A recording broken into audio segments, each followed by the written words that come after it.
A man entered a gas station on a February night in 1983 in a very dangerous neighborhood in Corpus Christi, Texas. The clerk, Wanda Lopez, a single mother, was distraught and on edge when she called the police. Yes, can you have an officer come to 2602 South Padre Island Drive? I have a suspect with a knife inside the store. What's he doing with a knife? I don't know, he was outside bumming a ride off with this guy, and he just told me right now, he just came and said before. Does he have the knife pulled out? Not yet. Is it in his pocket? Mm-hmm. We'll get someone over there. You want it? I'll give it to you. I'm not going to do nothing to you. Hey, get a unit on the 17 to the Shamrock, 2602 South Padre. Got an armed robbery going down right now. Watch his beat the shit out of him. Okay, hold on. 155. Are you through with your call? 151, space 4. Okay, hold on. Cheers. The man leaped over the counter and stabbed Lopez in the chest and wrestled her to the ground, leaving blood all across the walls. An eyewitness saw the man flee the establishment, and within the next hour, police had their suspect, Carlos Deluna. Deluna insisted the killer was another man, another Carlos Hernandez. Deluna maintained his innocence at every opportunity, up until Texas executed him around 6 years later via lethal injection. Prosecutors claimed that Hernandez didn't exist, but while Deluna waited on death row, Hernandez was telling people about the gas station murder. He also used a knife identical to the one he used to kill Lopez to attack another woman, Dina Yabanez. In 2012, Columbia Law School professor James Liebman and his students published a 430-page report in a human rights law review detailing the murder. They found mistakes in police investigation, problems with eyewitness identification, missing information in the trial where Deluna was found guilty, and in his appeal process. There was almost no forensic evidence in the case, despite the crime scene being a very small, confined area that was doused in blood due to the victim bleeding to death from the knife wound. There was not even a microscopic drop of blood found on Deluna, nor his clothing. Very few fingerprint samples were taken, and the few that the police did take did not match Deluna's. While Deluna did have a criminal record, none of his past felonies were violent crimes, nor did they ever involve a weapon of any sort.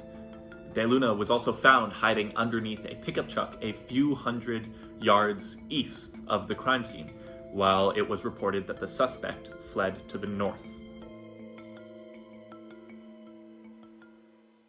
What are your thoughts on the case of Carlos Deluna? All the police officers are very bad at their detective work because for the fact with all the statements that were in the story were totally contradicting to what they believed was it De Lopez? Yeah, to what he did. Deluna? Yeah. So what are some of your initial thoughts on the Carlos Deluna case? Well, I think it's very tragic and yeah. Do you think that Carlos Deluna was innocent or guilty? Yes. Guilty. Carlos Deluna was guilty? Just kidding. I'm kidding, guys. No, Carlos Deluna was pretty obviously the wrong dude, and it's a very strange coincidence that the killer actually had the same name as him. So it sucks that the wrong person got killed, but there's 7 billion people on the planet. They did have an eyewitness claim or claim that Deluna was the man that they saw that night. What do you think of the possibility that it was another Carlos? Honestly, a lot of eyewitnesses, after it's been a while from the scene of the crime, a lot of their memories are distorted because of the fact that what they just witnessed. So I honestly would not take into account of everything that they said. Since this case took place in Texas and the 80s, and Carlos Deluna was a young Latino man, do you think there is a possibility that the police were selective in their evidence to prejudicially convict Carlos of a crime that he didn't necessarily commit? 100%. For the fact that not only was he a person of color, he was also a young man. That like the stereotype around them from that that point in time was very like stigmatized. That like, oh, like they all like they steal, they kill people, they sell drugs. When in reality they're all just living lives, and that was just other people who did that stuff who looked like them. So I would not be surprised if they were just they chose him because of prejudice against like his skin color and who he was, even if like he didn't commit the crime. They just wanted someone to blame. To expand on what Kenzie said, it is entirely possible that the police and prosecutors of this time period, Texas in the 80s, had a prejudicial and detestable way of going about the case, and that they were perhaps selective in the evidence they used solely for the purpose of putting away Carlos, a young Latino man. Would you like to see photos of the two Carloses next to one another? Okay, is this like a reaction? Yeah, they're very similar. Okay. So, Carlos Deluna. Oh my god! So Carlos That's Deluna. crazy. Carlos Deluna is on the right, and Carlos Hernandez is on the left. Wow. But do you think it's entirely plausible that an eyewitness could have mistaken them to be the same person in a dark evening? Totally. Mm-hmm. That's totally possible. They look like twins. Whether Carlos was found guilty or not, do you have any opinions about the way that the death penalty was exercised in this particular case? It absolutely was not necessary for the fact that it wasn't a violent crime. It was pretty violent, but it wasn't to the point of like the death penalty and just getting sent to death row, because that happens to so many other people, but yet they don't get the death penalty. But I do believe that the fact that he was a young man of color, that they definitely wanted to do that more for the fact that like, oh yeah, we're just getting another bad guy off the streets, when in reality he probably didn't even do it. Because there was so much evidence pointing towards the fact that it wasn't him. Like, he wasn't in the right place, he wasn't where he was supposed to be, he just looked like how the eyewitness thought he looked like. Like myself and many others, Kenzie believes that the death penalty is not an appropriate punishment for murder. Here's her thoughts. Let's pan to Kenzie. I think this Carlos guy should have gotten the death penalty, but it's unfortunate that the other Carlos got it. But my reason for that is someone who takes another person's life is like very evil, and I think not necessarily taking a life for a life is a good balance, but making sure that he doesn't do it again and showing a message to the public that, look, we don't mess around, we're the police, we can like kill you. Yeah. So I think that's it's good what they did, but it's just unfortunate that it had to be the wrong person. Yeah.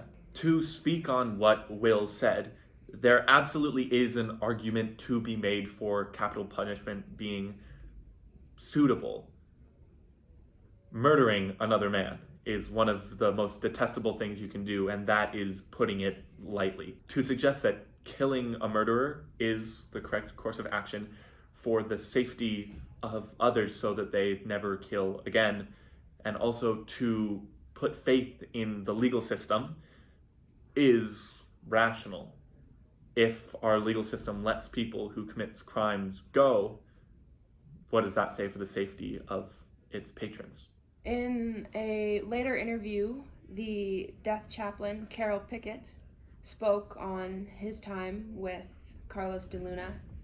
He spoke of Deluna in a very positive light. He said that in those final moments, he held Deluna's hand, and he knew as Deluna passed that he was innocent, and he said that it continued to haunt him and continues to haunt him to this day, knowing that the state of Texas put an innocent man to death due to the neglect of very obvious evidence and of Deluna's claims that he didn't kill Wanda Lopez. I think it's pretty easy for us all to agree that in this case, there's a high likelihood that Carlos Deluna was not guilty. And even if he were, I still believe that death penalty is a far too severe punishment for this act. Of course, murder is bad, but I think murdering a murderer, to do that as a society, does more harm to the society itself.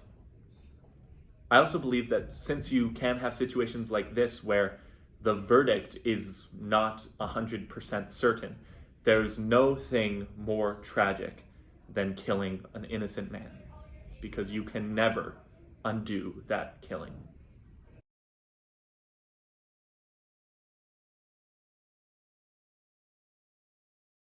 And I think this is an unfortunate reflection of certain systems put in place that... Yo! No. Alright, we're filming? Yes.